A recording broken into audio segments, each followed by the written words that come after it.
నిర్మల్ జిల్లా కడెం ప్రాజెక్టుకు పెరిగిన వరద గేట్లు ఎత్తి కిందకి నీటిని విడుదల చేశారు. ఈ నీటి మధ్యలో చిక్కుకుపోయారు వ్యక్తి. రెస్క్యూ ఆపరేషన్ చేపట్టారు ఎన్డీఆర్ఎఫ్ టీం. పైన మునిగిపోయినాయి అన్న.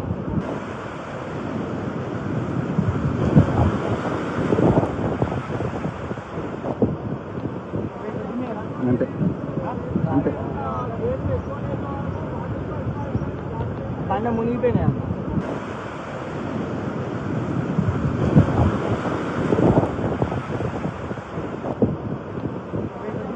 అంతే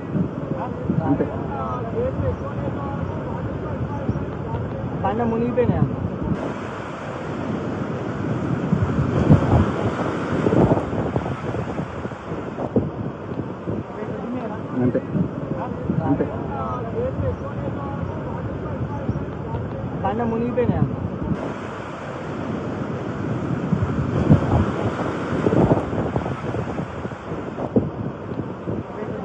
అంతే అంతే.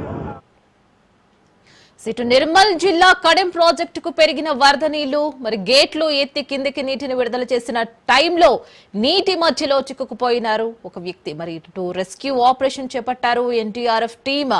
సో దీనికి సంబంధించి పూర్తి డీటెయిల్స్ మా ప్రతినిధి శ్రీనివాస్ ఫోన్ లో అందిస్తారు. శ్రీనివాస్, రెస్క్యూ ఆపరేషన్ లో భాగంగా ఇప్పటి వరకు ఆ వ్యక్తి అక్కడే ఉన్నారా, ఇంకా సహాయక చర్యలు కొనసాగుతూనే ఉన్నాయి? ఎటువంటి పరిస్థితి నెలకొంది? కడెం ప్రాజెక్ట్ గేట్ ముందు ఒక వ్యక్తి చిక్కుకున్నాడు. గేట్ ఓపెన్ చేసినప్పుడు ఒక పెద్ద శబ్దం వస్తుంది. ఆ శబ్దానికి భయపడి అతను దాంట్లో వరదలో దుంకే వరకు అతను ప్రస్తుతం అయితే కొట్టుకుపోయాడు.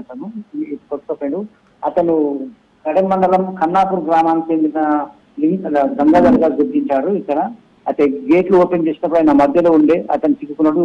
పోలీసు బృందాలు, ఎన్డీఆర్ఎఫ్ బృందాలు ఎంత కష్టపడి మాత్రం కొట్టుకొని పోయిండు. ప్రాజెక్టు నీటి మొత్తం 700 అడుగులు గాను 699 వరకు వచ్చేసి ఇక్కడ ప్రస్తుతం కడెం ప్రాజెక్టు 18 గేట్లలో 17 గేట్లు ఓపెన్ చేయడంతో ఘోరం జరిగింది. అతను కొట్టుకపోయినట్టు ప్రాణాలతో చాలా కష్టం. నిన్న 2 రోజుల క్రితము కలెక్టర్ అభిలాష్ గారు, జిల్లా ఎస్పీ జానకి శర్మ గారు కడెం ప్రాజెక్టు సందర్శించి అధికారులకు, మన ప్రజలకు, మన గొర్రె కాపరులకు, రైతులకు చెప్పిండు జాగ్రత్త ఉండాలి. ఎగువ ప్రాంతంలో కురుస్తున్న వర్షాలు తెలంగాణలో కురుస్తున్న భారీ వర్షాలకు గాను ప్రాజెక్టులను నిండుకుండా అయితే కింది ప్రాంతంలో ఉన్న వాళ్ళు జాగ్రత్త ఉండాలని చెప్పేసి ఎన్ని సూచనలు ఇచ్చినా చివరికి ఒక వ్యక్తి ప్రాణం వచ్చి కోల్పోయినట్టు మనకు తెలుస్తుంది. ఎంత జాగ్రత్తగా ఉందని చెప్పినా, ఎన్ని సూచనలు ఇచ్చినా కానీ ఎన్డీఆర్ఎఫ్ బృందం ఆన్లైన్ ప్రత్యేకంగా టెస్ట్ వేసి అక్కడనే ఉన్నాయి. ఎన్డీఆర్ఎఫ్ బృందం, పోలీసు వాళ్ళు అక్కడనే ఉన్నా కానీ ఆ వ్యక్తి అక్కడ కొట్టుకపోవడం అతను దురదృష్టకరం. ఎందుకంటే అతను సూచన ఇచ్చినా కానీ అతను పట్టించుకోలేదని చెప్పింది. అయితే చేపల కోసం 2 వ్యక్తులు పోయినట్టు తెలిసింది. ఒక వ్యక్తి అన్న జాగ్రత్త, ఇంకొక వ్యక్తి ఆయన ఒడ్డుకు చేరినట్టు తెలుస్తుంది. ప్రస్తుతం అయితే ప్రాణాలతో ఉంటే చాలా కష్టం. అతను ఎందుకంటే వరద 2 లక్షల పైన క్యూసెక్ల నీళ్ళు కింది భాగానికి వెళ్ళడంతో చాలా వేగంగా అది వరద ప్రవహిస్తుంది. ఆ వ్యక్తి కొట్టుకుపోవడం దురదృష్టకరం.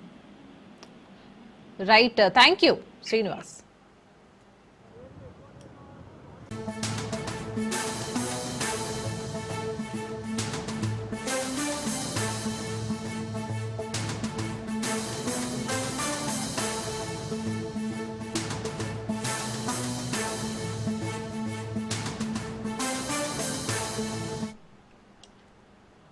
మరో బ్రేకింగ్ చూస్తున్నాం. కాళేశ్వరం ప్రాజెక్టును కూల్చేందుకు బీజేపీ, కాంగ్రెస్ కుట్ర చేశాయని బీఆర్ఎస్ నేత ఆర్ఎస్ ప్రవీణ్ సంచలన ఆరోపణ చేశారు.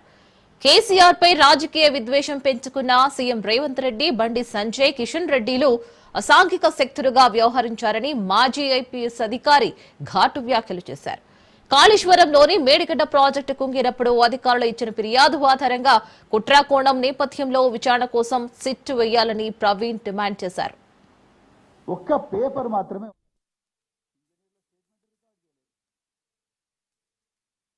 ప్రపంచంలోనే పెద్ద పేరున్న ప్రాజెక్టు ఒక్కటే ఒక పిల్లర్ ఎందుకు కూలిపోయింది? ఇంజనీరు ఆ రోజు కంప్లైంట్ ఇచ్చినప్పుడు పేలుళ్ళు భారీగా వినిపించినాయి అని అన్నప్పుడు ఈ పేలుళ్ళ యాంగిల్ మీద ఎందుకు ఇన్వెస్టిగేట్ చేయలేదు, దీని మీద ఒక సిట్ వేయండి అని చెప్పి ముఖ్యమంత్రి అనాల్సి ఉండే కదా.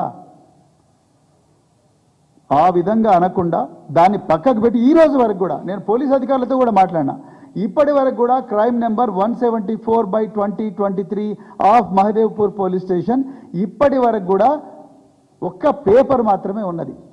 ఇంజనీర్ల స్టేట్మెంట్ రికార్డ్ చేయలేదు, అక్కడ చుట్టుపక్కల వాళ్ళ స్టేట్మెంట్ రికార్డ్ చేయలేదు, అక్కడ ఎర్త్ శాంపుల్స్ తీసుకోలేదు, అక్కడ పిల్లర్స్ శాంపుల్స్ తీసుకోలేదు, క్రాక్స్ వచ్చిన చోట ఎక్స్ప్లోజివ్స్ ఏమైనా ఉన్నాయా, జిలటిన్ ఏమైనా రెమినెంట్స్ ఉన్నాయా, ఎక్స్ప్లోజివ్ డిటరేటర్స్ ఏమైనా రెమినెంట్స్ ఉన్నాయా అన్న విషయంలో ఎక్కడ జరగలేదు. పోనీ వాళ్ళు 10 మంది ఎక్స్పర్ట్ని పిలిపించి ఒక పిల్లర్లో ఎందుకు పైనుంచి కింది దాకా ఇట్లా క్రాక్ వస్తుందా అనే దాని మీద కూడా ఎక్కడ కూడా పోలీసు వాళ్ళు ఏమి చేయలేదు, అట్లా పేపర్ పెట్టి కూర్చున్నారు అంతే. అది ఇప్పటికి కూడా అండర్ ఇన్వెస్టిగేషనే. ల్యాక్ ఆఫ్ ఎవిడెన్స్ అని క్లోజ్ చేయలేదు, మిస్టేక్ ఆఫ్ ఫ్యాక్ట్ అని క్లోజ్ చేయలేదు, కేవలం అండర్ ఎవిడెన్స్ అండర్ ఇన్వెస్టిగేషన్ అని పెట్టుకున్నారు. అంటే ఆ యాంగిల్లో ఎవ్వరు కూడా చూడడానికి సిద్ధంగా లేరు. మేము ఇప్పటికైనా ప్రభుత్వాన్ని డిమాండ్ చేస్తున్నాం, దీని వెనక ఒక భారీ కుట్ర ఉన్నది. ఇది కాళేశ్వరం డ్యాంను పేల్చేసే కుట్ర జరిగింది. మాకు బలంగా అనుమానం ఉంది, తెలంగాణ ప్రజలందరికీ అనుమానం ఉంది, వాళ్ళు చెప్పలేకపోతున్నారు. మాకు బలంగా అనుమానం ఉన్నది, దీని వెనక కాంగ్రెసు బీజేపీలు ఉన్నాయి. సంచలన వ్యాఖ్యలతో వార్తలు నిలిచి ప్రముఖ దర్శకుడు రామ్ గోపాల్ వర్మ తాజాగా వీధి కుక్కల వివాదంపై తీవ్రంగా స్పందించారు. సుప్రీంకోర్టు తీర్పుపై ఆవేదన వ్యక్తం చేస్తున్న జంతు ప్రేమికులను ఉద్దేశించి ఆయన ఘాటు వ్యాఖ్యలు చేశారు. 4 ఏళ్ల బాలుడిని వీధి కుక్కలు అత్యంత దారుణంగా చంపేసిన వీడియోను చూడాలంటూ ఆయన సోషల్ మీడియాలో పోస్టు చేశారు. సుప్రీంకోర్టు తీర్పుపై గొంతు చించుకుంటున్న సునక ప్రేమికులంతా దయచేసి ఈ వీడియో చూడండి.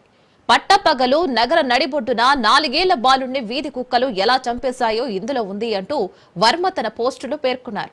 జంతువుల హక్కుల గురించి మాట్లాడేవారు మనుషుల ప్రాణాలకు విలువివ్వరా అన్న కోణంలో ఆయన వ్యాఖ్యలు చేశారు.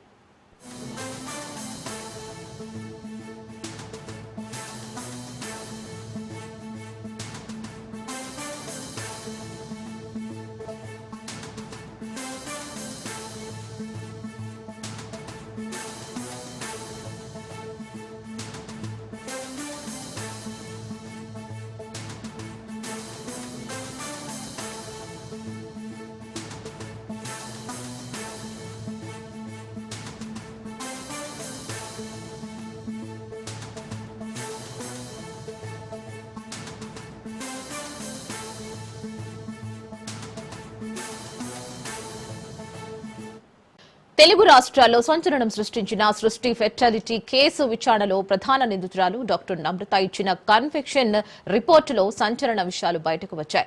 తాను నేరం చేసినట్లుగా విచారణలో డాక్టర్ నమ్రత ఒప్పుకున్నారు. 100 మంది పిల్లలను సరోగసీతో పుట్టారని బాధిత దంపతులకు ఇచ్చినట్లు తెలిపారు. వారి వద్ద నుంచి 30 లక్షల వరకు వసూలు చేశామని కూడా అంగీకరించారు.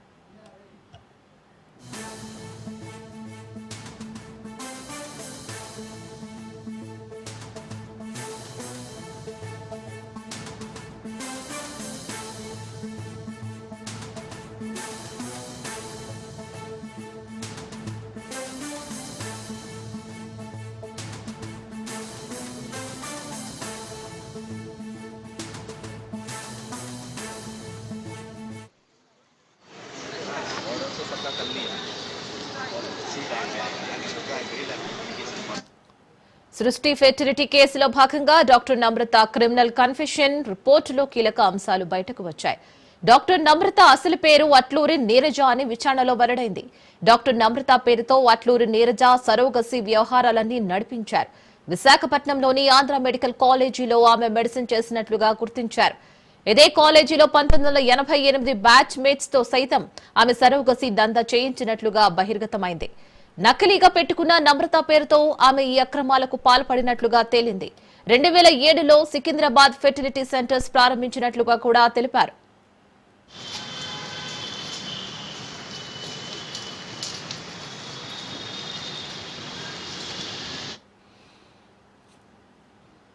ఏజెంట్ల ద్వారా పిల్లలను కొనుగోలు చేసినట్లుగా అంగీకరించారు. తమ దగ్గరికి వచ్చిన దంపతుల వద్ద సరోగసి పేరిట 30 లక్షల వరకు వసూలు చేశామని స్టేట్మెంట్ ఇచ్చింది.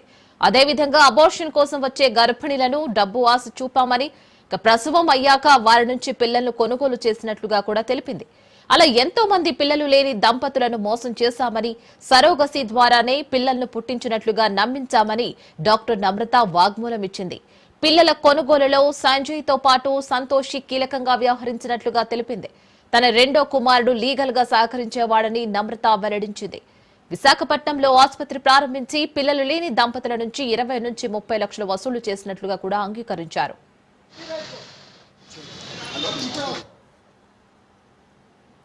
అయితే ఇప్పటికే ఈ కేసును సిట్కి నార్త్ జోన్ పోలీసులు బదిలీ చేసిన విషయం తెలిసిందే. మరోవైపు ఇప్పటికే అట్లూరు నీరజ అలియాస్ నమ్రతపై 15 కేసులు ఉన్నట్లు గుర్తించారు. ఈ కేసులో ఇప్పటి వరకు 25 మందిని పోలీసులు అరెస్టు చేశారు.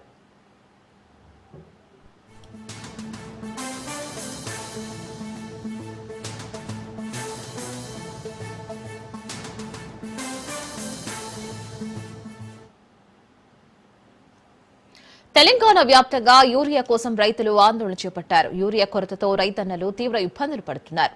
పంపిణీ కేంద్రాల ఎదుట బారులు తీరుతున్నారు. యూరియాను సరఫరా చేయడంలో కాంగ్రెస్ ప్రభుత్వం విఫలమైందని అన్నదాతలు కన్నెర చేస్తున్నారు. జిల్లాలో రైతులు రహదారులను దిగ్బంధం చేస్తున్నారు. గజ్వేలులో బీఆర్ఎస్ ఆధ్వర్యంలో యూరియా కోసం రైతులు ధర్నా చేపట్టారు. రాజీవ్ గాంధీ రహదారిపై భారీగా వాహనాలు నిలిచిపోయాయి. యూరియా కొరత లేకుండా సరఫరా చేయాలని రైతులు డిమాండ్ చేస్తున్నారు.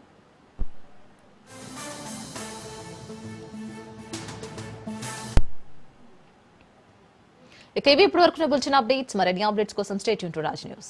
ఆంధ్రప్రదేశ్ ఉగ్రవాదులకు అడ్డాగా మారుతుందా అంటే అవుననే సమాధానాలు వినిపిస్తున్నాయి. గత కొద్ది రోజులుగా ఏపీలో ఉగ్రమూకలు బయటపడుతున్నాయి. గతంలో విజయనగరం ఉగ్ర కదలికలు వెలుగులోకి వచ్చాయి.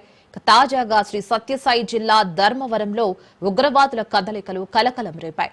నూర్ అనే వ్యక్తిని ఎన్ఐఏ అదుపులోకి తీసుకుంది. ధర్మవరం కోట కాలనీలో వ్యక్తిని ఎన్ఐఏ అధికారులు అరెస్ట్ చేశారు.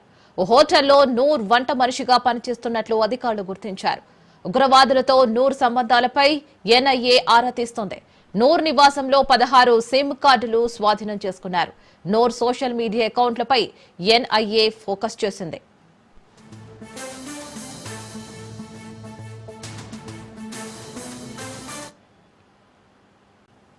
నంద్యాల జిల్లా ఆత్మకూరు మండలం గుమ్మితం సమీపం నల్లమల అటవీ ప్రాంతం వాటర్ ఫాల్ సమీపంలో పెద్దపులి సంచారం కలకలం సృష్టిస్తోంది. వాటర్ ఫాల్ చూసేందుకు వెళ్లిన పర్యాటకులకు పెద్దపులి అడుగుల జాడ కనిపించడంతో ఫోటోలు తీసి సోషల్ మీడియాలో ఫోటోలు షేర్ చేశారు. టైగర్ రిజర్వ్ ఫారెస్ట్ లో వాటర్ ఫాల్ ఉండడంతో పర్యాటకులు వెళ్లకుండా అధికారులు నిషేధం విధించారు. అయితే కొద్దిమంది యూత్ పులి అంటే భయం లేకుండా ఫారెస్ట్ సిబ్బంది కళ్లు కప్పి వాటర్ ఫాల్ చూసేందుకు వెళుతున్నారు. అయితే కొద్దిమంది ఫారెస్ట్ సిబ్బంది డబ్బులు తీసుకుని యువకులను ఫారెస్ట్ లోకి వాటర్ ఫాల్ లోకి వెళ్లేందుకు తెరచాటుగా సహకరిస్తున్నారు అనే ఆరోపణలు కూడా వెల్లువెత్తుతున్నాయి.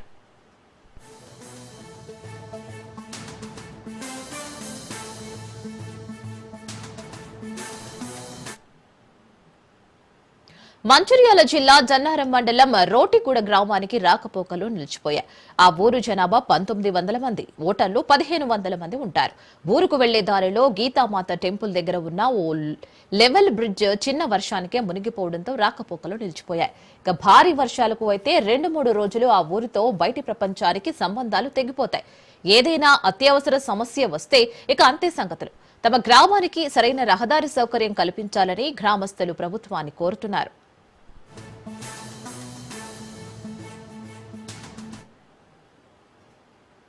భారీ వర్షాల నేపథ్యంలో అన్ని శాఖల అధికారులు సిబ్బంది అప్రమత్తంగా ఉండాలని ముఖ్యమంత్రి రేవంత్ రెడ్డి ఆదేశించారు. జగిత్యాల మినహా 15 జిల్లాల్లో అధిక వర్షపాతం, మిగతా జిల్లాల్లో సాధారణ వర్షపాతం నమోదైందని సీఎం తెలిపారు.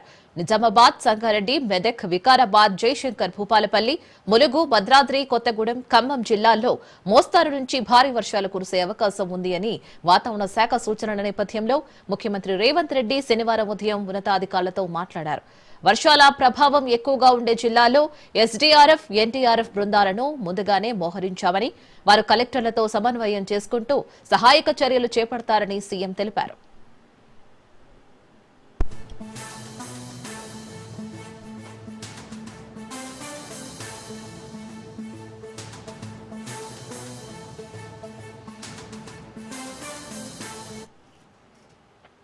వాగులు, వంకలు పొంగే ప్రమాదం ఉన్నందున జిల్లా అధికారులు అప్రమత్తంగా ఉండాలని, లోతట్టు ప్రాంతాల్లోని కుటుంబాలను సహాయక శిబిరాలకు తరలించాలని సీఎం ఆదేశించారు.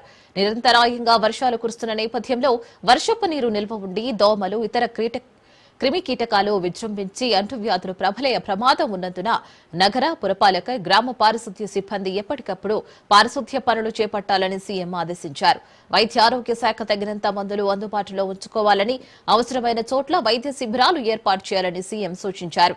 హైదరాబాద్ నగరంలో ప్రజల నుంచి వచ్చే వినతులకు జీహెచ్ఎంసీ, హైడ్రా, ఎన్డీఆర్ఎఫ్, అగ్నిమాపక శాఖ సిబ్బంది తక్షణమే స్పందించాలని సీఎం రేవంత్ రెడ్డి ఆదేశించారు.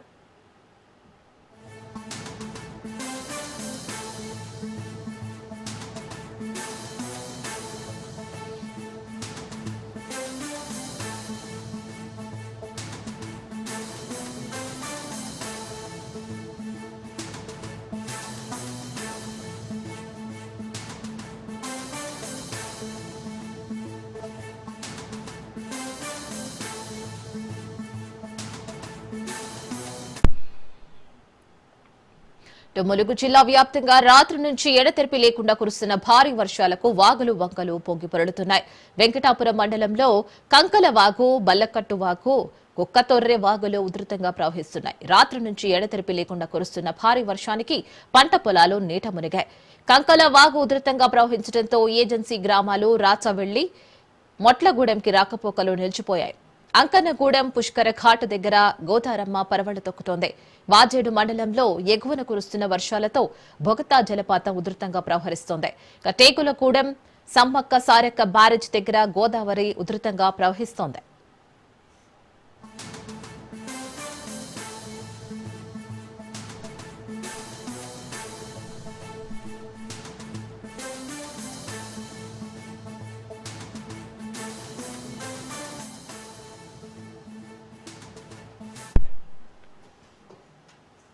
ములుగు జిల్లా వెంకటాపురం పరిధిలో వీరభద్రవరం హాస్పిటల్ కి వచ్చే పేషెంట్లు, గర్భిణీలు, వృద్ధులకు పల్లె దవాఖానా శాపంగా మారింది.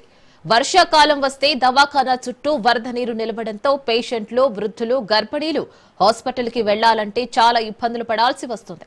అధికారుల నిర్లక్ష్యంతో కాంట్రాక్టర్ బిల్డింగ్ పనులు పూర్తి చేసుకుని చేతులు దులుపుకున్నారని, కాంపౌండ్ వాల్ చుట్టూ మట్టి నింపకపోవడంతో వరద నీరు చేరి అనారోగ్యాలకు గురయ్యే పరిస్థితి ఉందని ప్రజలు వాపోతున్నారు. ప్రజల ఆరోగ్యాలు కాపాడాల్సిన పల్లె దవాఖానా చుట్టే ఇంత అపరిశుభ్రత ఉంటే ప్రజల ఆరోగ్యాలు ఎలా బాగుపడతాయని ప్రజలు నిలదీస్తున్నారు. ఇప్పటికైనా అధికారులు స్పందించి పల్లె దవాఖానా చుట్టూ నీరు నిలవకుండా చూడాలని ప్రజలు కోరుతున్నారు.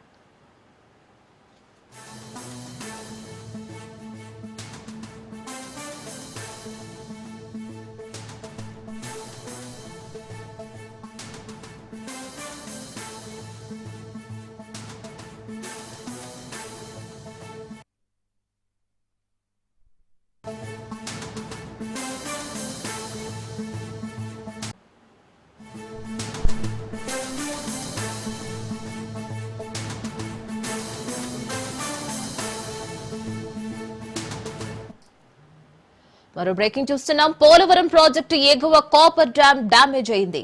కాపర్ డ్యాం ఎడమ వైపు ఎగువన జారింది. 10 అడుగుల వెడల్పు, 7 నుంచి 8 అడుగుల లోతుకు జారింది. యుద్ధ ప్రాతిపదికన ఆ ప్రాంతాన్ని పటిష్టపరిచే పనులు పూర్తి చేశారు. ప్రస్తుతం పోలవరం వద్ద గోదావరి నీటి మట్టం 28 మీటర్ల వద్దకు చేరింది. పైగా ఎగువనే జారడం తప్ప దిగువ నుంచి ఎలాంటి సమస్య లేదని, దిగువన ఇప్పటికే బట్రెస్ డ్యాం నిర్మాణం పూర్తి చేసినందువల్ల ఎగువ కాపర్ డ్యాం కట్టడానికి వచ్చిన సమస్య ఏమీ లేదని జలవనరుల శాఖ ఇంజనీర్ ఇన్ చీఫ్ నరసింహమూర్తి తెలిపారు. ఆయనతో పాటు పోలవరం ఎస్ఈ రామచంద్రరావు ఆ ప్రాంతాన్ని సందర్శించి జారినంత మేర పటిష్టపరిచే పనులు చేయించారు.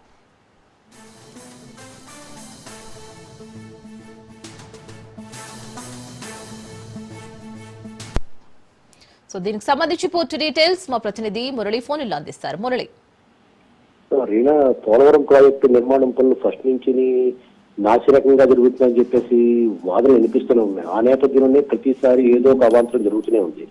భారీ వర్షాలు పడిందంటే ఏదో ఒక చోట ఎక్కడో ఒక చోట గండి పడ్డం కానీ లేదా ఏదైనా అక్కడ డ్యామేజ్ అనేది జరుగుతూ ఉంది. ఈ మధ్య కాలంలోనూ ఇటీవల కాలంలోనూ యాక్చువల్గా డయాఫ్రమ్ వాళ్ళు ఏ రకంగా కుంగిపోయిందో మనందరికీ తెలిసిందే.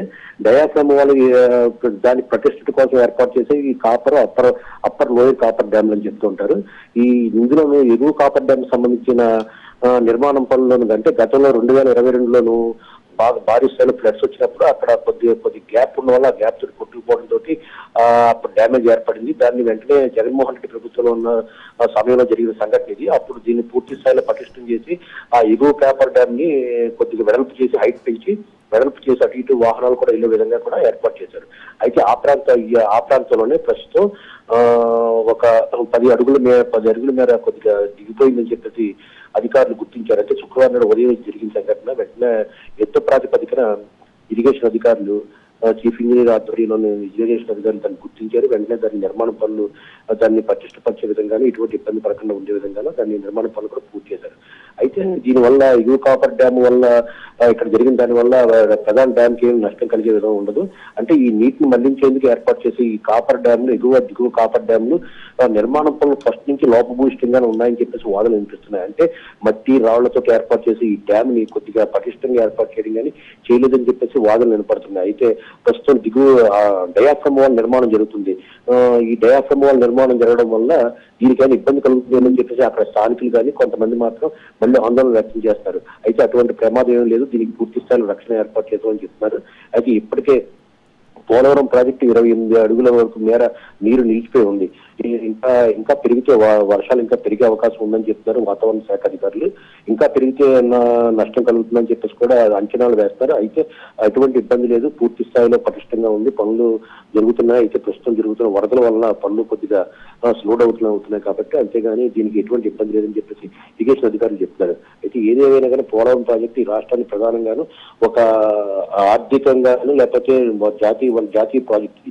ఈ ప్రాజెక్టుని పూర్తి స్థాయిలో నిర్మించవలసిన బాధ్యత అటు రాష్ట్ర ప్రభుత్వానికి కేంద్ర ప్రభుత్వానికి ఉంది. దాన్ని పటిష్టంగా ఏర్పాటు చేయాలి. ఇటువంటి వరదలు వచ్చినప్పుడు ఎటువంటి అనర్థం జరగకుండాను చేయవలసిన బాధ్యత కూడా అధికారుల మీద ఉంది. కానీ ఇలా చిన్నగా ఇలాగా డ్యామేజ్ జరగడం కొద్దిగా ప్రజల్లో ఆందోళన అయితే కలిగిస్తుంది. ఇది ప్రభుత్వం మాత్రం చెప్తుంది ఏంటంటే ఎటువంటి ఇబ్బంది లేదు, దీనివల్ల ఎటువంటి ప్రాబ్లం లేదు. కాకపోతే భారీ స్థాయిలో వరదలు వచ్చినప్పుడు కుంగిపోవడం కొన్ని జరగడం సామాన్యంగా కొట్టిపారేస్తున్నారు. రీనా.